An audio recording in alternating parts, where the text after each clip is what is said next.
So the the program that we're going through here is the Quantified Archetypal Resonance Theory, the QART as we call it.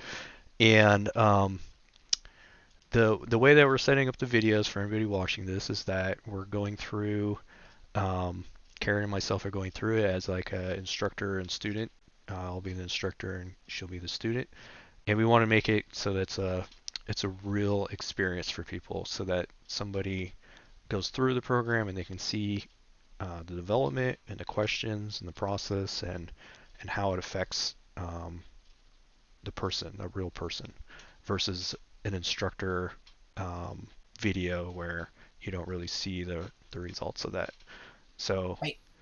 Karen has agreed to be helpful with this and be our first go through together. And so yeah, so welcome. And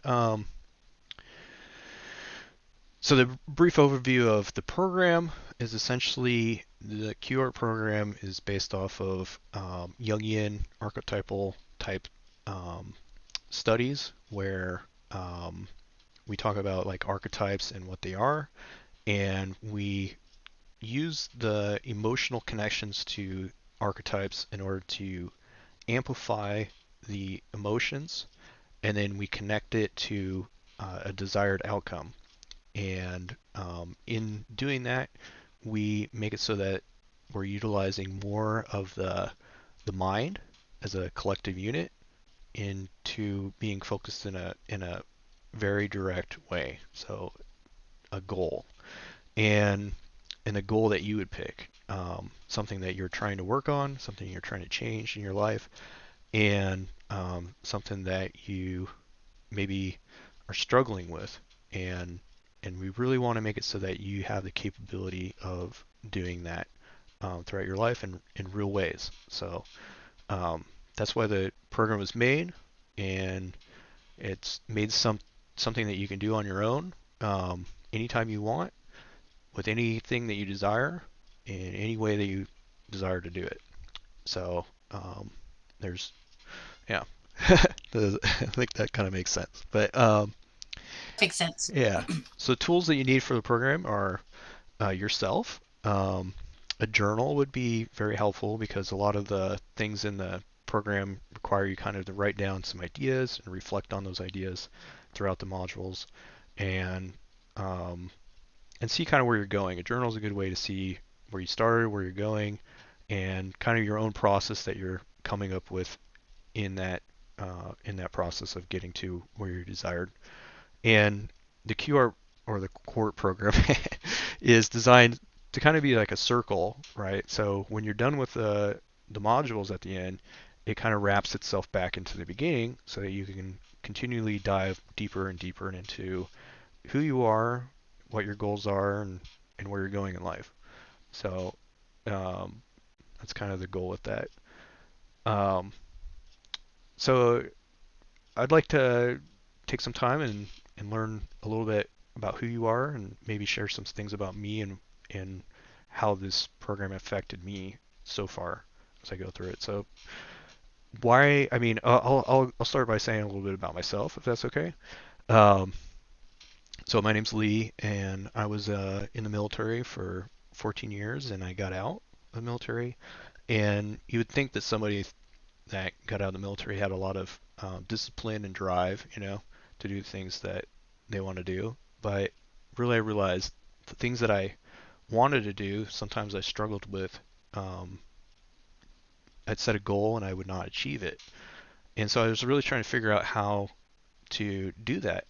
And when I started practicing QART, what I found is that the um, the ability to make those changes and set, first of all, the ability to set goals that I wanted to set um, was much easier, and it was easier to understand what the goal was that I wanted to.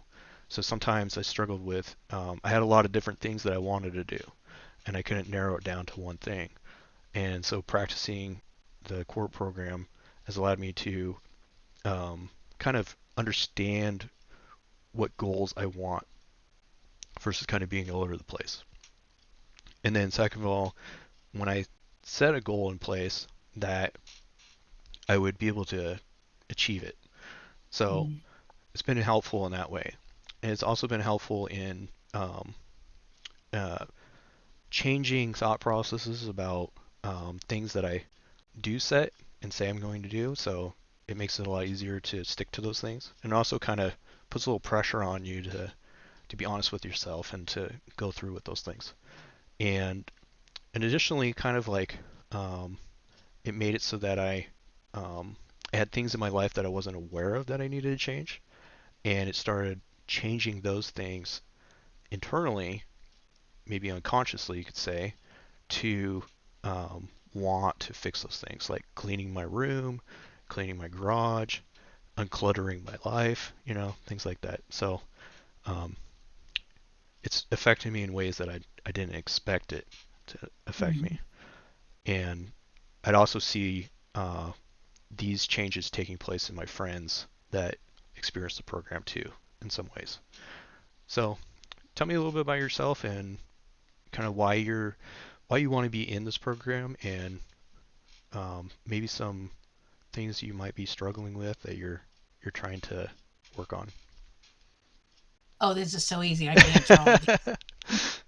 So again, my name is Karen Bartlett. I'm a single parent. I have two kids. My kids are now adult ages. I didn't plan for after 18. You get so caught up in raising your kids that you're not looking at what happens after your kids are raised and they move out. So I'm to that point in time. I've raised my kids. Um, I have now moved back in with my parents who are aging, and so they need caretakers. They need somebody to help take for them because they can't walk, they can't do a lot of the things that they could do. So with having my children now being gone and doing their things, I have now segued into becoming um, the stable person for my parents. But what I'm also realizing is now they don't have my kids is things that they were, that's what always motivated me, kept me on my schedule, the things that we did. I did a lot of theater because my daughter did a lot of theater. Very entrenched in music because both my kids do music. Now that they're gone, like I need to know what I'm going to do next, because also my parents are later in life and they're not going to be here. So I got to figure out what I want to do and where I'm going to go next. So this is why I'm very interested in this program, because even though I don't know the destination, I know the idea of the destinations are things that I'm blocking or I need help to figure out. And I think this program will help with that, to be honest, to manifest my next movement. Because I can feel it. I can feel it's there, but I just don't exactly know what it is. Yeah, well, that sounds like So you're that's yeah, awesome. Well, that's great. I think that hopefully this program would help you out in some of those ways, and also um, like I said, maybe give you ideas of things that could change your life in ways that you never thought of before, like new goals, things like that. So, so we'll continue here. So the core concept of QART is, I kind of mentioned it a little bit before, is it's based off of Jungian archetypal psychology. So it uses archetypes as kind of like a core idea and foundation to work with in order um, to amplify emotional energy. Um, and for those that don't really understand what archetypes are, is um, archetypes were created by Carl Jung as as a concept for energies, you could say, or um, sources of um, uh, sources of energy that create the experience of reality. So the individual, you could say, has archetypes that construct who they are, and their you could say their mental like foundational ideas of what a person is. So say you could even say like the left and the right hemisphere of the human mind is an archetype of like the feminine and the masculine aspects of a human being, and um, and there's there's essentially an infinite amount of archetypes too in Jungian psychology, where um, you can associate with different um, structures. Like an example would be like the shadow. A lot of people talk about shadow work, and that's attributed to Jungian ideas of like the shadow being the thing inside you that you don't really enjoy and you don't like very much of, and so you project into the shadow those things, and then you project on other people, which means like you put those things on other people, and essentially what you don't like in other people are the things you don't like about yourself.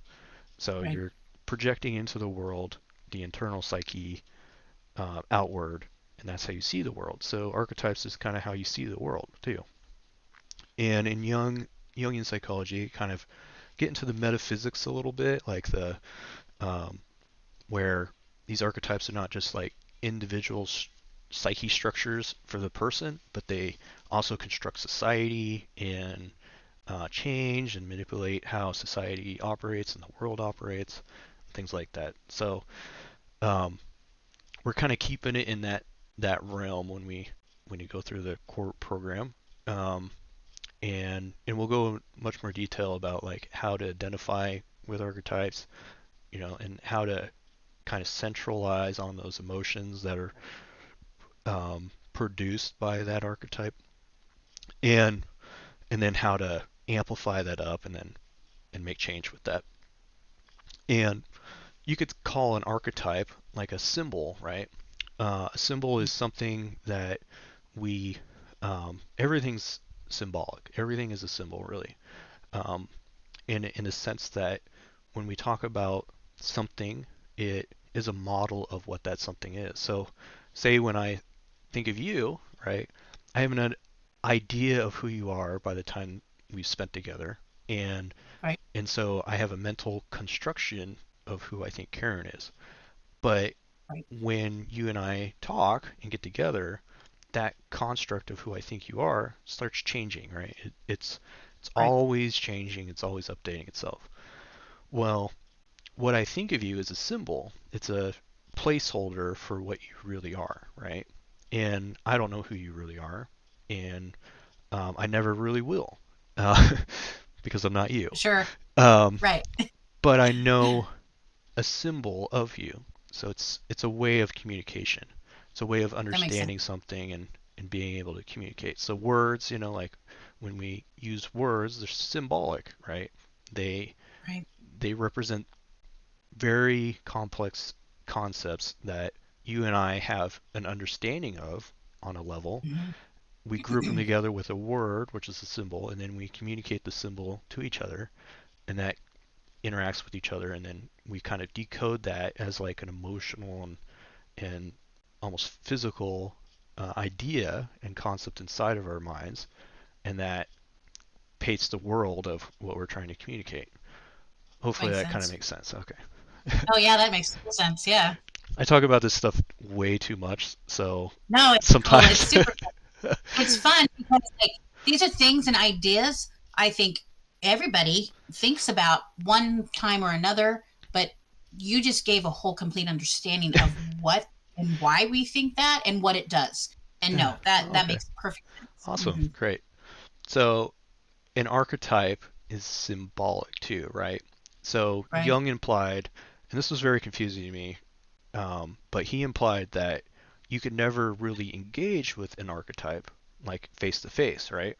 And I was like, Right. well, why not? Like, who am I? Like, why am I? I'm not good enough, for this Yeah. engagement. But when you understand that it's a symbol, the Right. archetype, yeah, It's like the essence through you are the it's the essence of whatever it is standing for, what it's meaning. yes, It's not solidified. It's like the characteristics of things. It's like the essence of an herb is more powerful, or an essence of a mineral is more powerful than the actual mineral. So like yeah, that's how I look at this.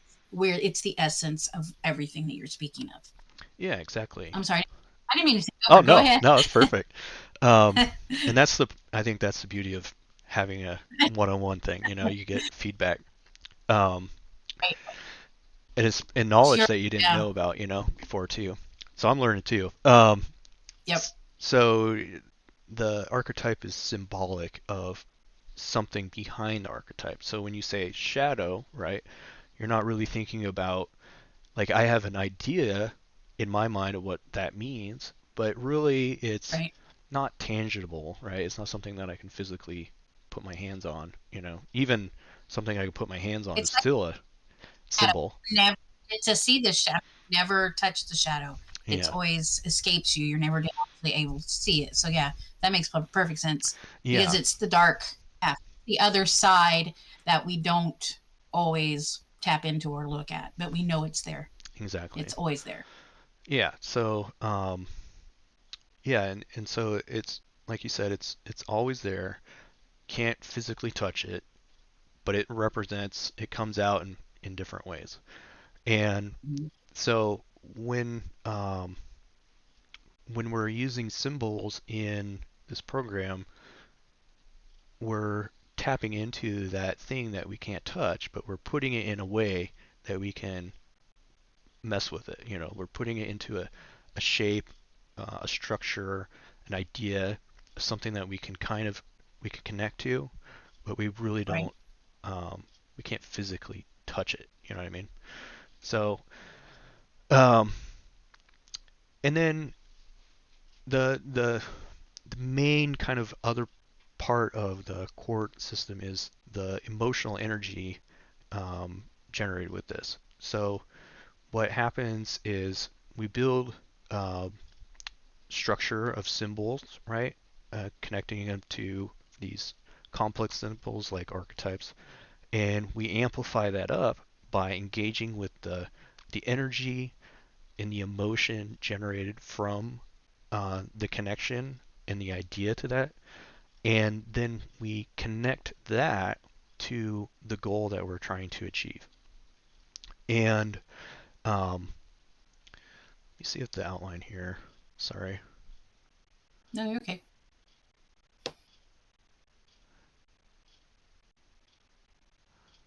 So, um, and another way of kind of explaining this is I like talking about the brain and how the brain works. Okay.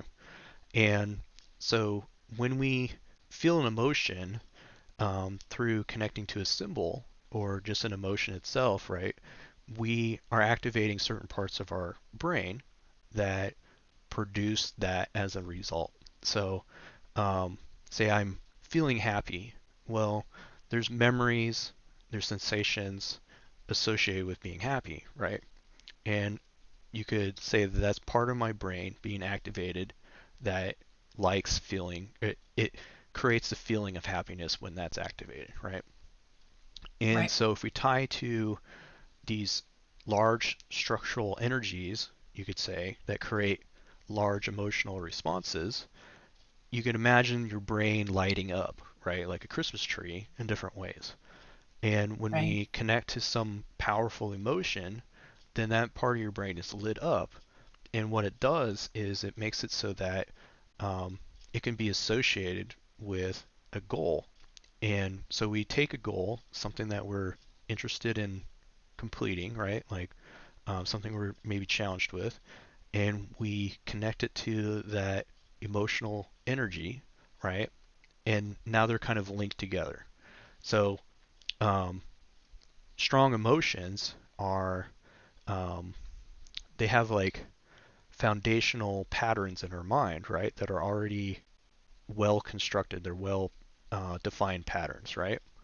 And new goals don't have those strong emotional connections, right?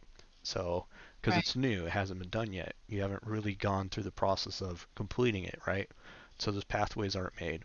And so if we take something that's amplified, like an emotion that we already know about, right? And we associate it with a goal in mind, now the goal, even though it's not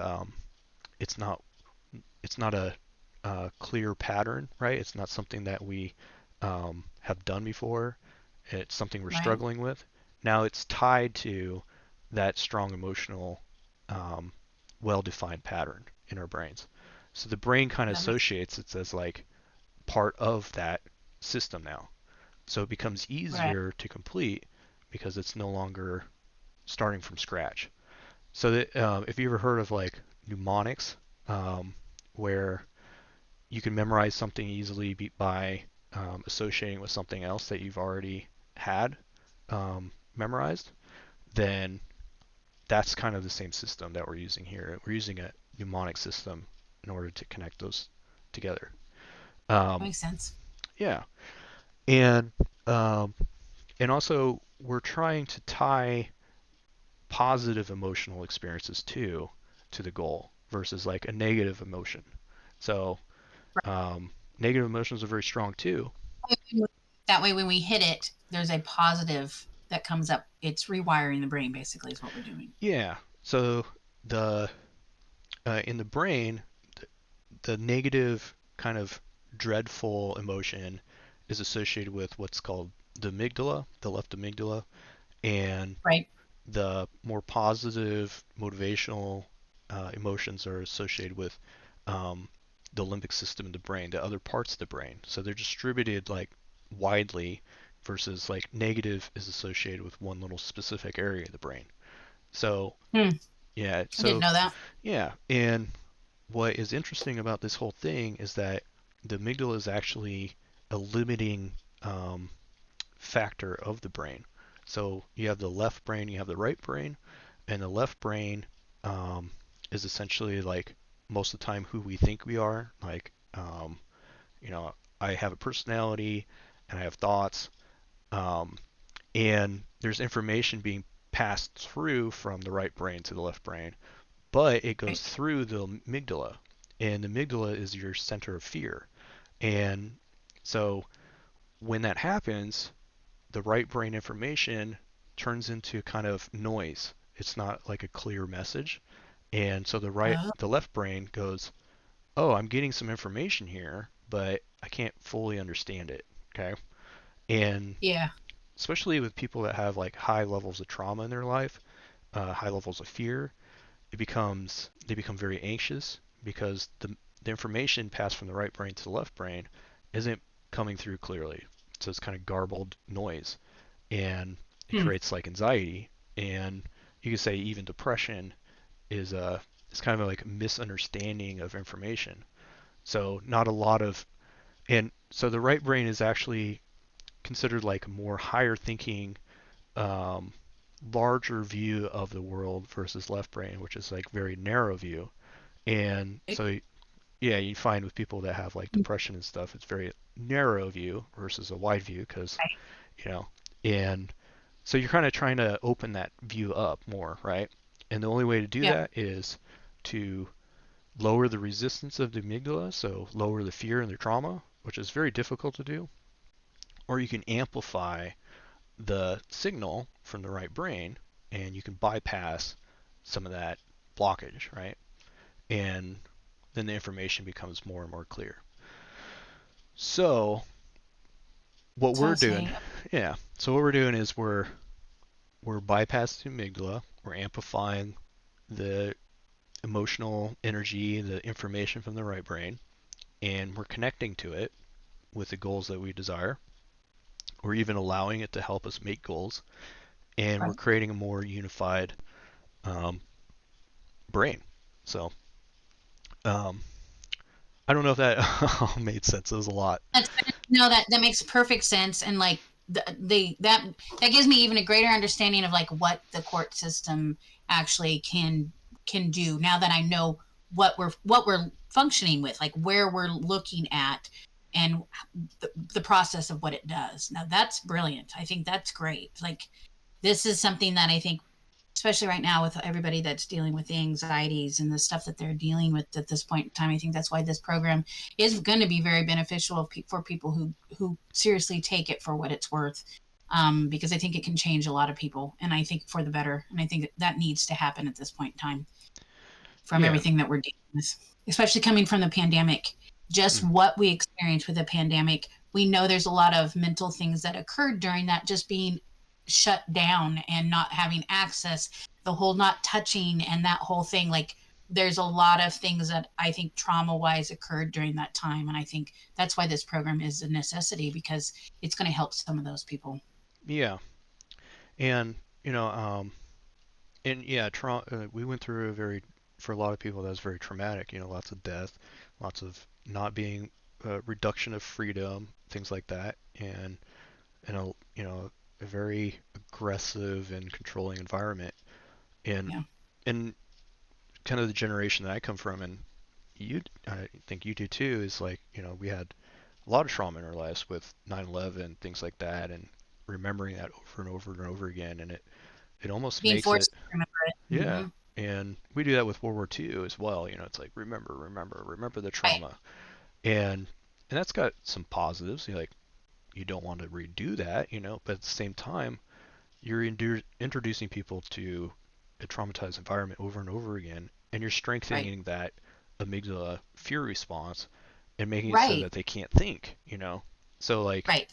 People that went through that massive amount of time has to relive things over and over and over again. And yeah, we need to correct that. We need to find a different way to alleviate some of that has occurred from all the different repetitive things that we've done in our world.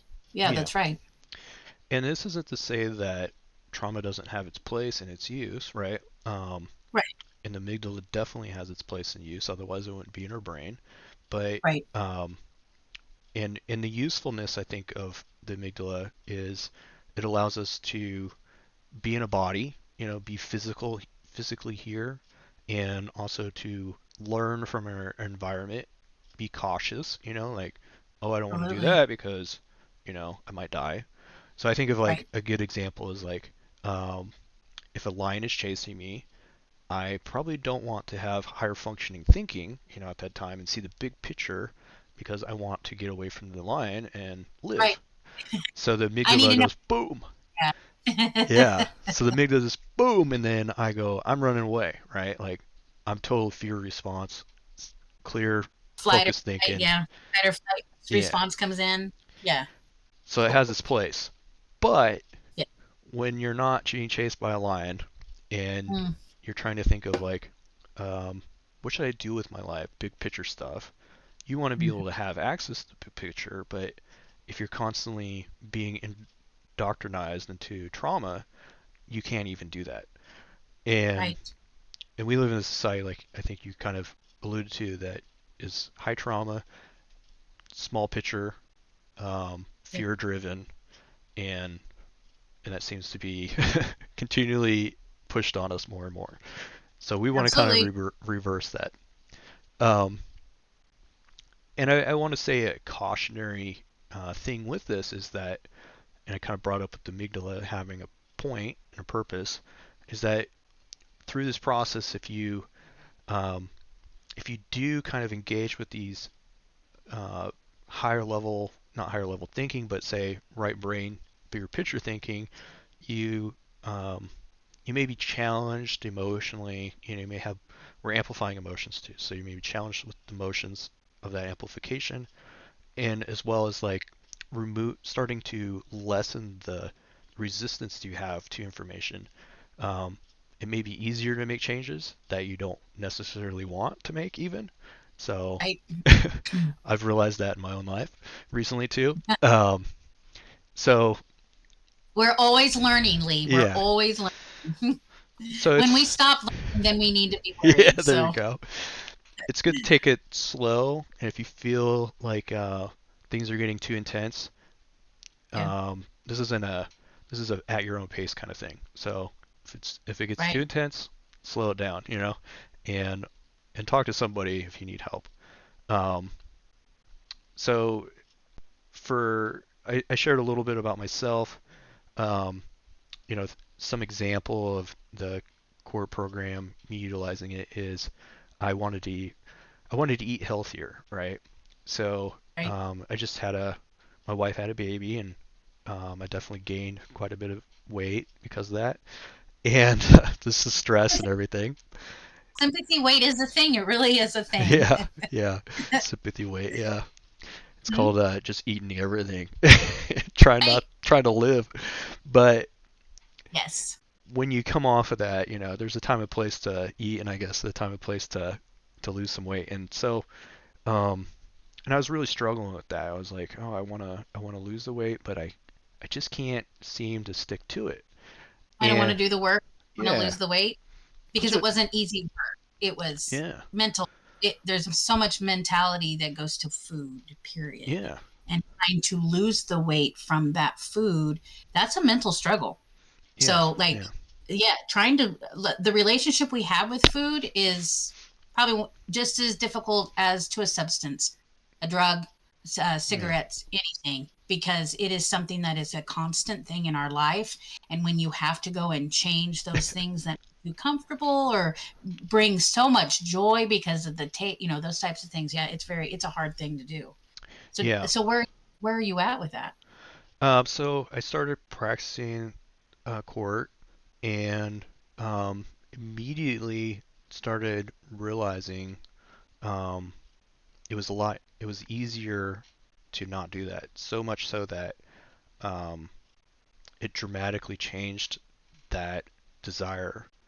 And I still had to be accountable to myself, to set the goal and do the work. Right. But it made it. I had a problem where I knew all those things you're saying. Like I've lost Mhm. the weight before. I know how to lose the weight, right? It's stop eating sugar, you know, Right. and Sugar can, yeah. yeah, like reduce my carbs, stop eating sugar, and Up your drink protein. more Yeah. water. Yeah. Yeah. We all know Yeah, it. We and just try it. yeah, but I just could not stop shoving food in my mouth. Like it was there. And but when I started using this program, it made it so that I no longer had as much resistance, and it was almost like exciting to not do that. So like Right. I realized that in times of my life, I know that feeling of the feeling that I have now, where I get to the point and I'm excited about doing whatever it is, like excited about losing weight. I'm like, yeah, I'm gonna lose weight. And um, it takes a long time to get to that point where you're like, yeah, I'm gonna do that. I'm sure you've been with your friends and they're encouraging you and you feel like, yeah, I can do that. I can do that thing, whatever I'm trying to do. They gave me the encouragement. I feel good. I'm excited about it. And then you start doing it and then you lose that excitement.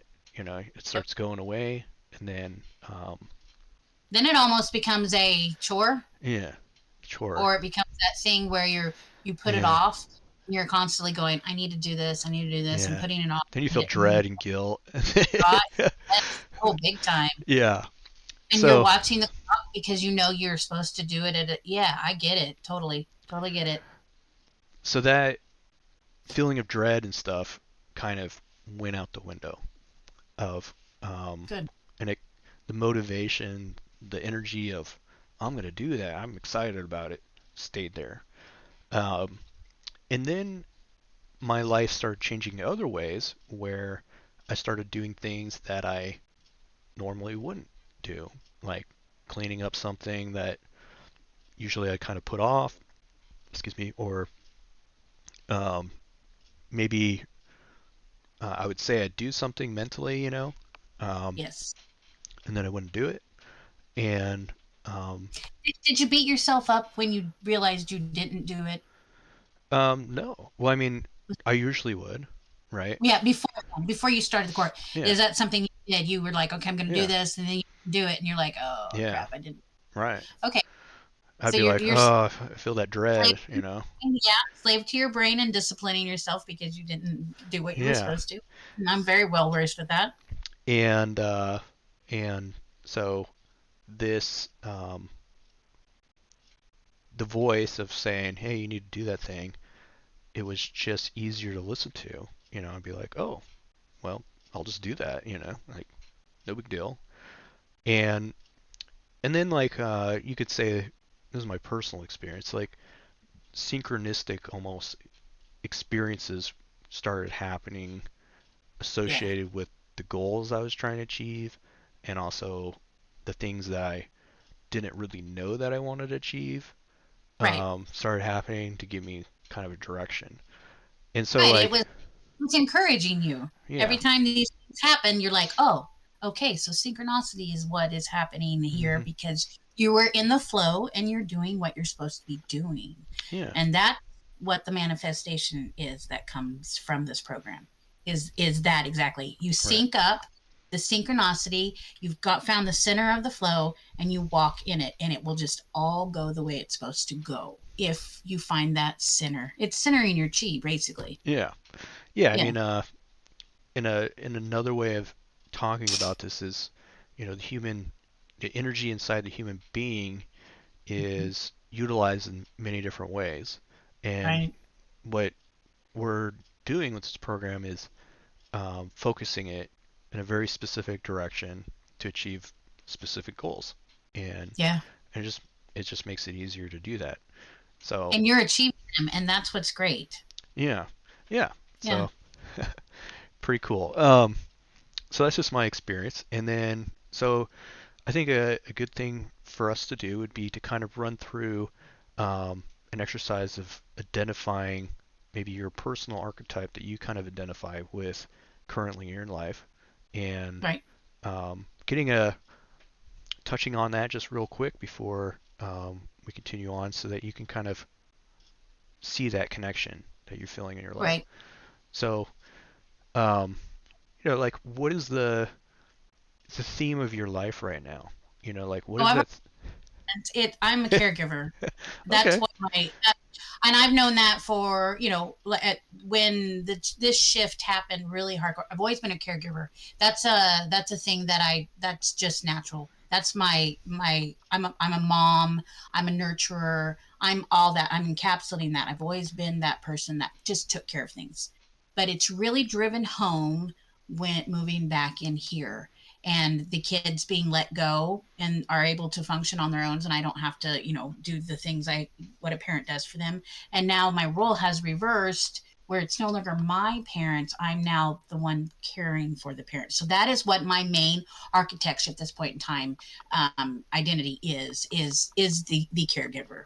Yeah. Well, it sounds like that's been a lifelong Yes. archetype for you as well. Well, when I was young, when I was little, I think I Yeah. probably was like 6 or 7, maybe. The family has always been a very oriented thing for us. Like, we come from a big family. We have big family. My dad had, like, he's a twin, and then there's two other boys, and of course they've all had children and like all this thing. So that's always been a thing. Well, also, like, the first boy in the family, so like the first son. My dad is a twin. He was the second one. My dad's twin was like 2 seconds before him, but that's always been a thing, right? So the first grandson, my dad had the first grandson. I had the first great grandson in the family. But when I was little, I specifically told them, I understood that, I was going to have kids, and then that you have a boy and they're going to pass on the family name. And I told mom and dad, I said, when I'm going to be the person in the family that's going to have the first grandchild, the first grand boy. And my mom just, Karen, that's not how this works. I'm going to be the first Bartlett that has the first Bartlett to send on the name. And she's like, that's not exactly how this works. And I was real confused. I'm like, what do you mean? Like, I'm going to be the one that has the first Bartlett grand boy. She's like, Karen, you get married, you find somebody, you meet somebody, you get married, and then you'll normally change, you'll change your name to whoever you marry. And I thought, well, that's not how this is going to happen. Like, I told them that's not how this. I'm going to be the one that has the first grandchild. That's Bartlett, that passes on our name, and I did. I have. I've never been married, but I had the first grandchild that was a boy, and so, like, I've known for a long time that's the role that I will always be. I've always been. Went to college. I had the house. Everybody came to the house. I took care of everybody. I've been a mom before I was a mom. Hmm. Like, I maintain the psychedelic community DMT world Mm-hmm. because I take care of Yeah. everybody. So Yeah. it has. It's always been an instilled thing. Right now, I'm very much faced with it because I have a fear that I'm going to be the one that finds them passed away. Mm-hmm. Um, that is an emotional fear. Yeah. So knowing that I'm a caretaker now until the end of their life, that's really hard. Yeah. We just experienced a death Mm. of my dad's youngest brother. So that's kind of Mm. we're in this area where death is coming. The grandkids are now the ones that are having to deal with it and take care of our parents. I have got two left of the Bartlett boys, and that's my dad and that's his twin brother.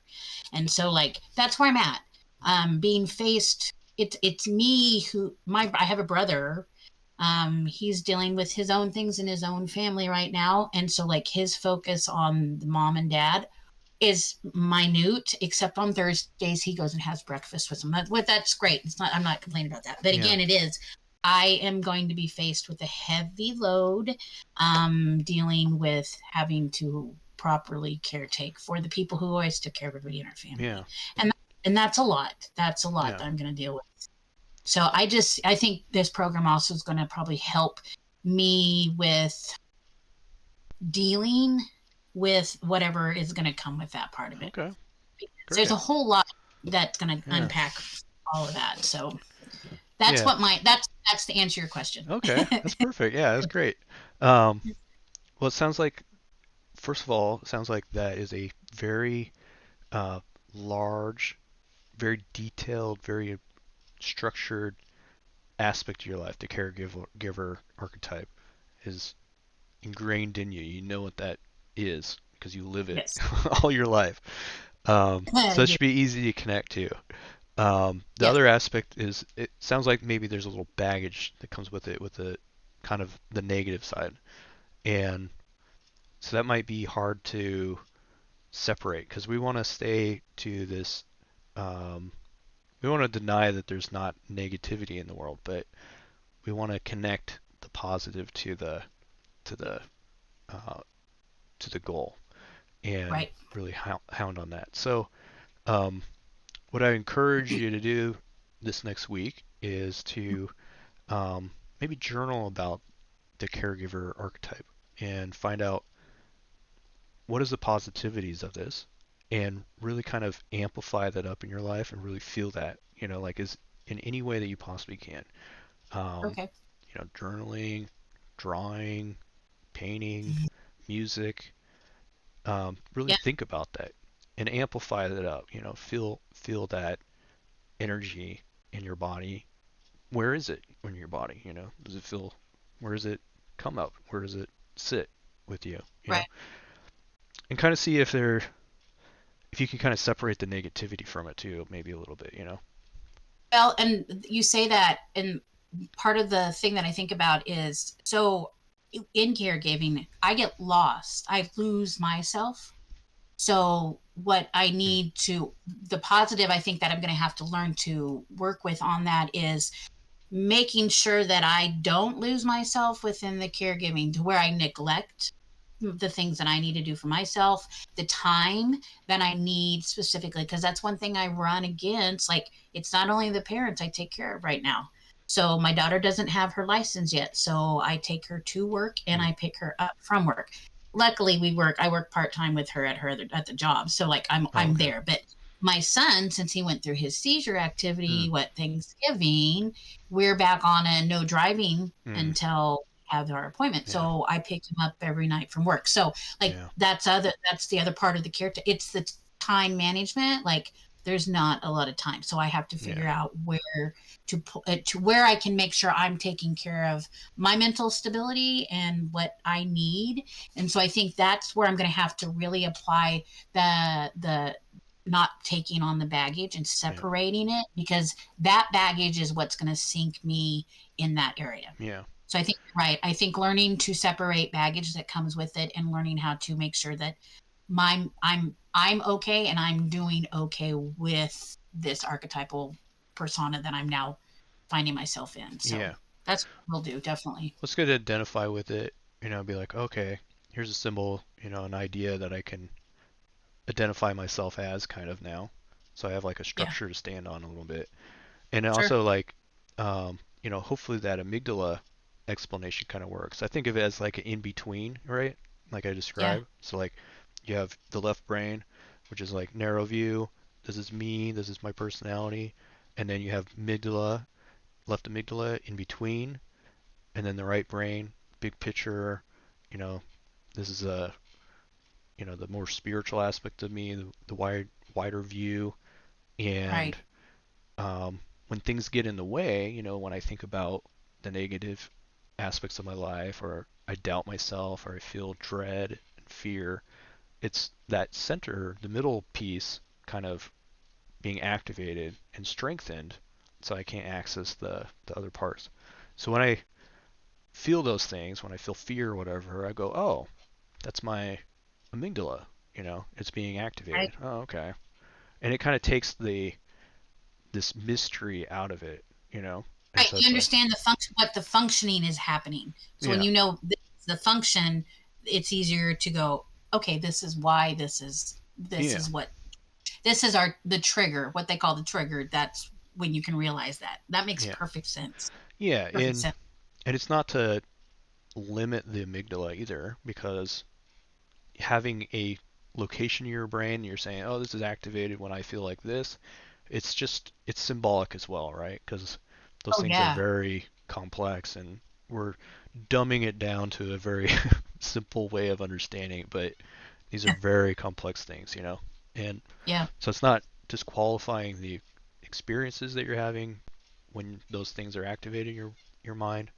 And the human mind is, very complex. So, um, but we're trying to keep it down in a way that we can kind of relate to it, so we can work with it, just like symbols. Right.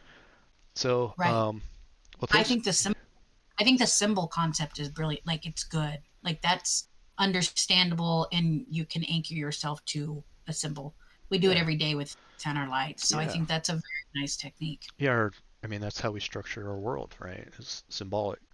If we Right. didn't have symbols, we would be in pure chaos We because, couldn't read. yeah, Like every letter is a symbol. yeah, Like every hieroglyph that we know has come through is a symbol. So no, yes, you're actually right. It'd be mass chaos. yeah, we just be a disaster.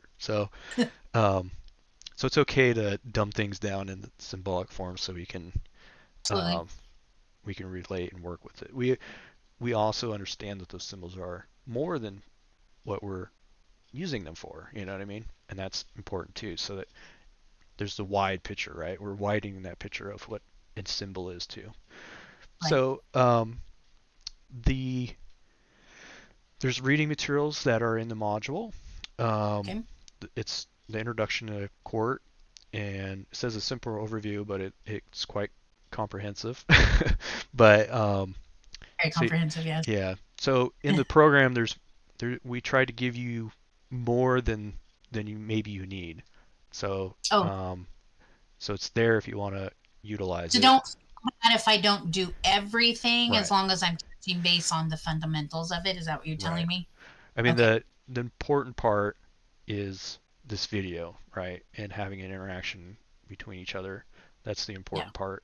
The important part is you reflecting on what was discussed in this video.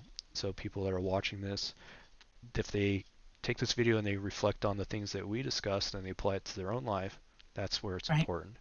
And also, every week um, there will be a discussion, um, Okay. live discussion. So people that are watching this, they can go to the weekly discussion and they can ask questions. They can talk about their relationship to their emotional energy, their archetypes, symbols, and in later modules how they use those symbols and archetypes in order to connect it to a goal, and how that felt and how the struggles are and what's changing in their lives, things like that. And if they have Right. questions on maybe ideas of how to do things differently or whatever, or emotional connections that maybe will work better for them, um, that'd be good too. Like for one thing, for me, um, the the feeling of resolve, of like I can do things, I can get this done, that emotional connection, of the creative, I guess, is it would be like archetypal creative, um,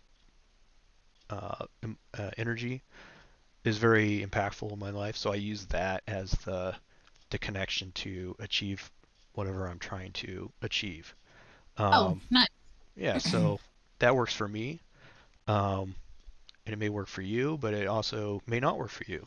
So we're trying Right. to kind of connect to something is powerful for you and see if we can utilize that. And if not, maybe we can try something else too. to Yeah. make it more effective. Um, and then there's another reading. It's understanding archetypes. So it talks about various different kinds of archetypes and kind of how to identify them and um, might help you identify the archetype that is most aligned with your life. Right. And there's also some worksheets. So there's an archetypal identification worksheet where you can go through a worksheet and ask you questions to identify with the archetype. And then there's the goal setting with QART. Um, it's like how to set up a goal, where are you going with the goal, steps to aligning your goals with archetype too. So it kind of goes into Right. that. Um, so we have some introspective questions um, that you can think about too. Is what aspects of the QART introduction resonates most with you? So like what do you talk about that resonates most with you? Um, and we already talked about like the archetype that resonates most in your life, Right. and how you envision applying QART principles to your personal growth journey. So these are some things to think about for our next get together, and Yeah. we'll go through the next module, and we can talk some of these questions and see what you have thought about during that time. So Awesome. That sounds cool. That so sounds fun. yeah, so it was great to spend time with you today and go through this program, and I look forward to seeing how things change with you, and also go back and forth and say maybe I can tell you some about how it's changed for me and what I've experienced too. So it's Oh a back yeah, and I'm forth excited. learning experience. I'm very eager. I'm very, very eager to see this does and where it goes to. So yeah, that's cool. Okay, Appreciate that. no problem. Well, it was great talking to you, and I hope you have a great rest of your week, and then we'll see you in the next module. Cool. I'm excited.